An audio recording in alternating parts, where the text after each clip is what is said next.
What was the first public art project you did, and when was it? That would be in 1989, and it was around what was called the Ross Kerr block in Hillhurst Sunnyside on the corner of 10th Street and Memorial Drive. They erected this fence all around the property, which was a huge gray, boring eyesore. People started putting posters on it because this is 1989, and there was no social media, so the community really relied on posters to get the word out for events. But the developers didn't want the fence to be full of posters, so they ripped the posters down on a regular basis, and they spray painted just ever so discreetly a sign every 10 feet or so that just said no posters. So not only did I have to walk past this giant big open billboard essentially, but then I was being told I couldn't use it in any community kind of way. Some of what I like to do is use a bit of humor to get points across. So I made a stencil, and in the dead of night, I spray painted underneath each of the words no posters, I spray painted after 5 p.m. That was kind of a funny little response to how the developers were treating that fence. But then I thought, you know, I bet I can turn this into a big art project. So I knocked on the door of the developer. It was Dobbin Cochran, and I introduced myself and proposed a fence painting day where I intended to invite lots of the community to paint on one particular day. It took a little bit, but they agreed. They also agreed to pay. That's really important to me that artists get paid. There was 80 panels, and I managed to negotiate $20 for each panel. So artists got paid $20, and Hillhurst Hardware donated paint. So we were off and running. It happened on May 1st, and the two elementary schools in the neighborhood, Hillhurst and Sunnyside, were involved. The Senior Citizen Center was involved. The art college up the hill, students were assigned a panel or two, individual artists from around the city. Some rogue graffiti artists were also involved, and we had a big fence painting day. So then for the next 2 or 3 years, that fence was active, and some of the paintings changed over the years, but it really was a way for an eyesore to be changed. So you call yourself a media artist. What kind of art do you do? Well, a media artist and media art, I consider as anything with electricity that runs through it. Sort of simplifies things, but it's audio, it's video. It's evolved and changed over the years. So I also consider myself to be an interdisciplinary performance and a celebrationist. Starting in 1991 with a Canada Council grant, an exploration grant, my first video project was called Video Graffiti. And I worked with Kathy Dodd, and her and I created a video news box. So we found an old newspaper box. You used to see those on the street. You have to put a quarter in and you buy a newspaper. And I found an empty one, and we repurposed that and put a video machine in it. So a VHS machine, a monitor, and we displayed video on the street in this newspaper box next to other newspapers. So it was a commentary on newspapers, a commentary on mainstream media, because the subject matter, there was 3 short videos that we produced in this newspaper box. The subject matter were sometimes considered taboo subjects. So one was on PMS, premenstrual syndrome. The other one was on condom use. And the third one was about the decay of a community, and in particular Victoria Park around Stampede. 2009 was the year of the Ox, so OX, but it's also Hugs and Kisses. And it was a time when a lot of artists, friends of mine, were leaving Calgary, and I had no intentions of leaving. And I love Calgary, and I wanted to show it. So In 2009, I started a project that was essentially a video mapping audio walking tour of Calgary. Participants would take a photo of a place they loved, they would record a story, and it was a multimedia approach to civic engagement, collecting voices, images, and videos to present a journey through the city. The OX Crash Course on Loving Calgary was also an exhibition at the Truck Contemporary Art Gallery, and they were installed as a piece of art, and people listened to the stories within the exhibit at Truck Gallery. And in 2012, when Calgary was the cultural capital of Canada, I was awarded a grant to turn the OX project into a mobile. It was a bicycle that I pulled a microphone recording station. And one last one around media art was with a group of artists. We called ourselves ID Collective. This was in 2010. We were recruited to do a research project on how people self-identify. We set up on the street or at parks or at festivals. We had a computer, a printer, a button maker, video cameras. All of it was part of the station. So people would we would take a photo of someone, just their face, a close-up, and that would get turned into a button. We would print it right on the spot, and they would then put the button on themselves, and then we'd take another photo of them, so it's a picture of them wearing a picture of themselves. But the whole time we're doing that, we're asking them how they self-identify. And so they're providing answers, but they're also contributing to an art project at the same time. So those are just some examples of the media art that I've done in the public realm. Can you talk about some of your successes and the outcomes from your successes? You bet. One project that I did brought more awareness of public toileting issues. The project was called Finding the Pee Spot, and it was in collaboration with Truck Gallery and another artist in Calgary named Jane Grace. And essentially we set up an information booth on 8th Avenue Mall with information about toileting, and also took people on tours to locations within the downtown core of where you could actually use a bathroom or not, where you were banned from coming in if you were just a member of the public. We dressed up as tour guides. I had a whistle in my mouth and carried a sign. So it was a project to raise awareness about how access to public toileting is an issue, not just for people that might be homeless, but also for tourists. What is your latest public art project? Well, that would be the Equinox Vigil in Union Cemetery here in Calgary, right next to the Stampede grounds.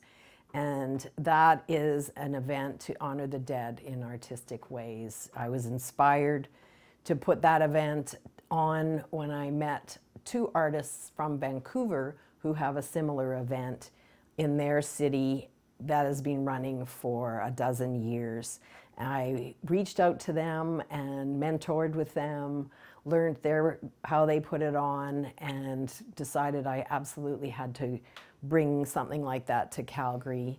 I was motivated to do that also because when my dad died, which was quite a while ago now, in 1995, the funeral and the Catholic Mass was difficult. It didn't relate to me. I didn't really think of him during that service. And so I wanted to try to make something of my own that I thought other Calgarians would as well. So I invited local artists, occasionally national and international artists, to install shrines and artworks in Calgary's historic Union Cemetery. And then Calgarians of all ages were invited to attend and add personal messages or mementos to the shrines. They crafted memorial tributes with the help of professional artists, or simply join others for an evening of respectful reflection and remembering. The event was open invitation to individuals of every possible age, culture, faith, or absence of faith. And the result was a beautiful, multidisciplinary, collaborative, participatory, enchanted, and unforgettable evening. It took me 2 years of outreach and networking with contacts with the city of Calgary before they gave me permission to put the event on. So I actually started working on it in 2010 and produced the first event in 2012. And every year that meant curating, producing, finding funding, raising money, and just essentially putting on a 3-hour event every year. It ran until 2018, so from 2012 to 2018. It is something I feel deeply honored to help Calgarians create new traditions of remembrance and reflections with this project, and I do plan to continue it in the future. And part of the Equinox Vigil, my contribution to it as an artist was the digital shrine, which consists of a specially designed installation where the public write tributes and messages with pen and paper, and the words they write are things they wish they would have said, heartfelt thoughts they carry with them, or simply the names of the dead. The tributes are entered into a software program developed specifically for this event on a laptop, and this text is then projected onto the screen. It scrolls slowly and is visible to the public. The words light up the night sky and screens like credits at the end of a film, only this time people stay to watch them. We are inspired by each other's words, and sharing our thoughts amplify the presence of the dead in our thoughts and hearts. Digital Shrine is another example of my media art in public realm as a participatory art project, and I've been able to travel with it to Tucson, where they have an event to honor the dead, as well as to Halifax for their nocturne event. So it's a project working in the public realm that I've been able to take other cities.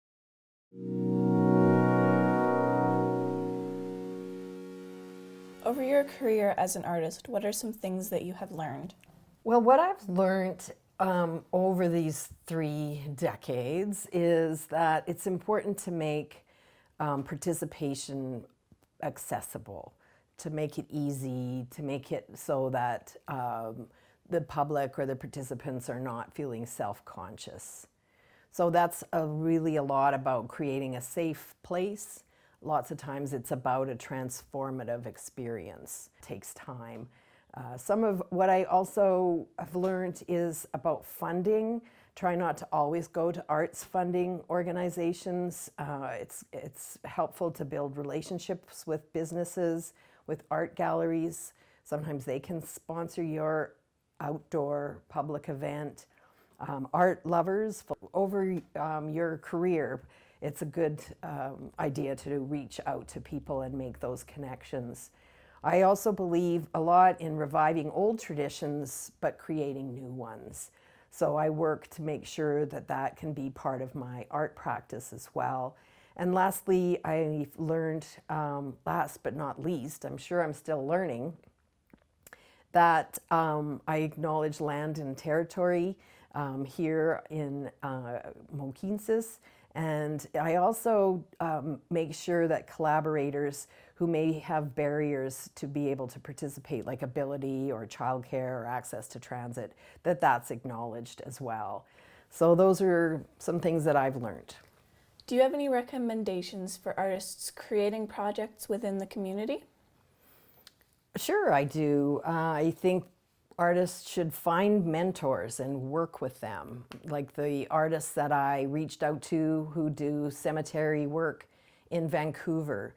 They were so receptive. They gave me lots of ideas. I was able to fund to bring them here to Calgary, and they taught me and a lot of the collaborators for Equinox Vigil a lot of things. So find your mentors, reach out to them.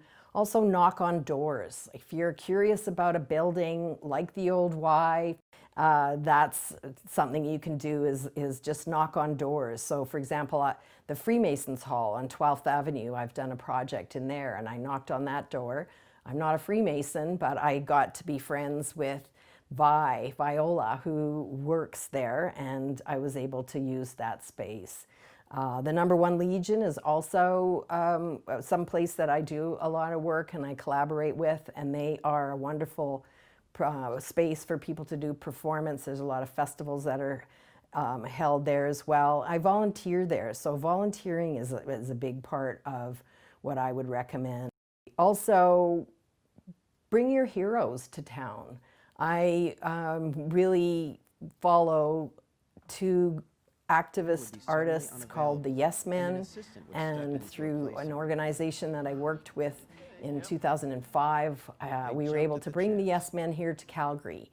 People should look them up, and you'll see Calgary in one of their films. They do activist work, and they use humor to do the messages, to get their messages across. And they're a hero of mine. Another hero is Astrid Haddad, who I saw in Vancouver. She's a Mexico City artist, and she's very political, writes songs in a cabaret style with huge costumes depicting all kinds of things in Mexico that she is singing about.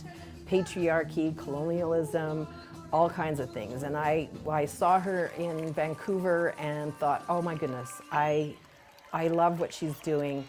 And I met her after the show. We became friends, and I invited her to Calgary. She was here for a festival I worked with, and now when I go to Mexico, I hang out with her. So get to know your heroes.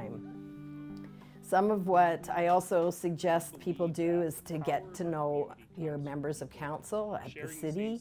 Phone them, get to know them, do things with them. Like I've done events with them where I tried to feed them dandelion soup because we were trying to get dandelions taken off the noxious weed list, and that was successful. And invite them to your events as well. So members of council can be your allies. Attend city public art events. So get on the mailing list for the city's public art events. And, you know, join a board. Join an artist-run center. So try to do that. I also recommend that when you're doing public art projects, wear a costume, a high-vis vest, overalls, a sash, a hat, some way to distinguish yourself around the artwork itself. And bring food. Bring snacks and food for your artists, for your collaborators, and for the public as well. And the last two things I would say, carry a Sharpie and just show up.